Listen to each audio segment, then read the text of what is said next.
साथियों, जय भीम। मैं राजू राम रतन। जैसा कि आप लोगों को ज्ञात है, मैं अपने YouTube के माध्यम से एक YouTube चैनल के माध्यम से, जिसका नाम अम्बेडकर दस्तक है, संपूर्ण भारत, बाबा साहब डॉक्टर भीमराव अम्बेडकर के जीवन परिचय, वो उनके संघर्ष और उनके द्वारा संपूर्ण समाज ही नहीं, संपूर्ण विश्व को दिए गए अथाह ज्ञान, मानवीयता, नैतिकता, व्यावहारिकता, संस्कृति और सभ्यता के संरक्षण, उसके प्रचार प्रसार के बारे में जो कुछ भी थोड़ा बहुत आज तक मैं समझ पाया हूँ, सीख पाया हूँ, और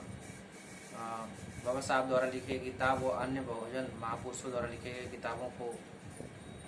और अन्य प्रसिद्ध लेखक जो समाज में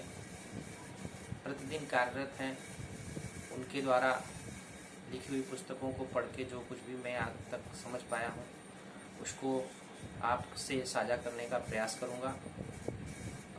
सर्वप्रथम मैं बाबा साहब के जन्म के बारे में कुछ आपसे जानकारी साझा करना चाहूँगा। जैसा कि आप लोगों को पता है, भारत जो देश है, ये अंग्रेजों के गुलाम होने से पहले विभिन्न प्रकार के आक्रमणकारी व विदेशी शासक आए, जिसमें आर्य भी थे, मूढ़ भी थे, और सबसे अधिक मुस्लिम शासक, उसके बाद अंग्रेज। और इन 5000 साल की नारकीय जीवन से, जिसमें हमें शिक्षा का अधिकार नहीं था और अन्य तमाम प्रकार की यातनाओं को हमारा समाज यानी बहुजन समाज, शूद्र समाज झेल रहा था, उस वीडियो से आज़ाद करने के लिए 14 अप्रैल 1891 ईस्वी में महू, जो हमारा प्रदेश है, मध्य प्रदेश के महू छावनी नामक गांव में उनका अवतरण होता है, जन्म होता है। और हम सब बहुत ही सौभाग्यशाली अपने आप को मानते हैं, समझते हैं कि एक ऐसा महामानव, एक ऐसा ऋषि, संत, महापुरुष, जो करोड़ों अरबों सालों में एक बार ही इस धरती पर पैदा होता है, का जन्म हुआ। और उनके जन्म के होने का मतलब ये था कि आज हम चाहे जिस परिवेश में हैं, आप देख सकते हैं कि मैं जिस सोफे पे बैठा हूँ, जिस टी शर्ट को पहना हूँ और जिस माइक के द्वारा आपसे मैं बात कर रहा हूँ और जिन किताबों का मैं अध्ययन कर पा रहा हूँ, उन सारे अधिकारों को अगर किसी ने हमें दिया है और किसी के द्वारा अगर हमें मिला है,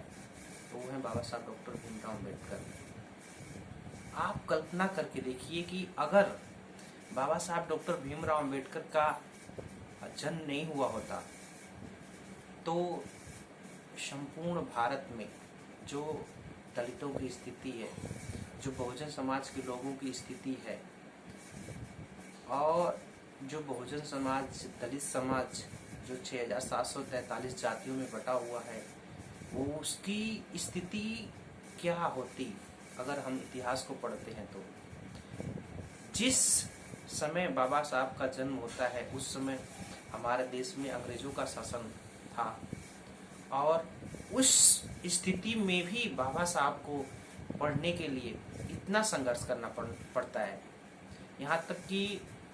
उनके एडमिशन के लिए भी शर्त रखी जाती है कि आप विद्यालय के कमरे के बाहर बैठ के पढ़ेंगे और आप अपने बैठने की व्यवस्था स्वयं करेंगे, अपने खाने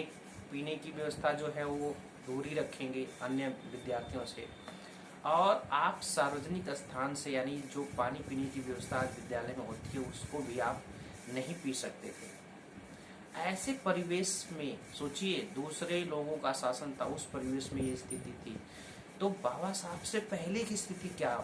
रही होगी आप सब इतिहास जानते हैं, मुझे बताने की जरूरत नहीं है। लेकिन मैं छोटा सा प्रयास कर रहा हूँ आप लोगों के बीच में इन सभी चीज़ों को लाने का, रखने का। आज अगर बाबा साहब के विषय में हम जो कुछ भी जान पा रहे हैं खास तौर से पूर्वांचल व उत्तर भारत के लोग, तो उसके प्रणेता, उसके दीन मानवर साहब जो कि अपनी सरकारी नौकरी छोड़ करके हमारे बहुजन समाज को बाबा साहब डॉक्टर भीमराव अंबेडकर के मिशन को बताने के लिए, समझाने के लिए, और सोते हुए बहुजन समाज को जो 85% की हम बात करते हैं, जो आज भी लगभग सो रहा है, को जगाने के लिए इन्होंने अपनी सरकारी नौकरी छोड़ दी और हमें दिन रात एक करके हमें आज जो हम कुछ जानते हैं वो बाबा साहब डॉक्टर भीमराव अंबेडकर और महात्मा बुद्ध के बारे में, वो उसका श्रेय बिल्कुल माननीय कांसी राम साहब जी को जाता है। मैं इनका जीवन भर ऋणी रहूँगा कि इनके माध्यम से मैं बाबा साहब डॉक्टर भीमराव अंबेडकर के बारे में समझ पाया, जान पाया। और आज जिस भी संगठन में हम काम कर रहे हैं, जैसे भी काम कर रहे हैं, हमें चाहिए कि हम पूरी ईमानदारी, तन मन धन और अपना जीवन समर्पण करके उस संगठन को मजबूत करें, उस विचारधारा को मजबूत करें जिस विचारधारा के तहत हम काम कर रहे हैं। जैसा कि आप देख रहे होंगे मेरे पीछे आवाज़का का एक कैलेंडर लगा हुआ है। मैं आवाज़का अखिल भारतीय अनुसूचित जाति जनजाति कर्मचारी कल्याण एसोसिएशन, जिसके राष्ट्रीय महासचिव एवं परम श्रद्धेय बहुजन मुकुट उद्यमित मुसाफिर सर, और इसके राष्ट्रीय अध्यक्ष हैं बाबा साहब पी भोसले। इन सभी लोगों के प्रयास से आज हम आपसे ये बात करने की जुर्रत कर पा रहे हैं। अगर ये महान भाव लोग हमारे सर के ऊपर हाथ नहीं रखे रहते या बहुजन महापुरुषों ने अपना त्याग नहीं किया होता, तो शायद हम इस स्थिति, इस परिस्थिति में आज आपसे बात करने की योग्यता नहीं रख पाते। और जहाँ तक ज्ञान की बात है, आप जब तक ऐसे महापुरुषों से जो इस समय भी हमारे बीच में है उनके संपर्क में नहीं रहेंगे, उनकी विचारों को नहीं जानेंगे, उनकी भावनाओं को नहीं समझेंगे, और बाबा साहब द्वारा लिखी या अन्य महापुरुषों द्वारा लिखी जो किताबें हैं उनको जब तक हम नहीं पढ़ेंगे और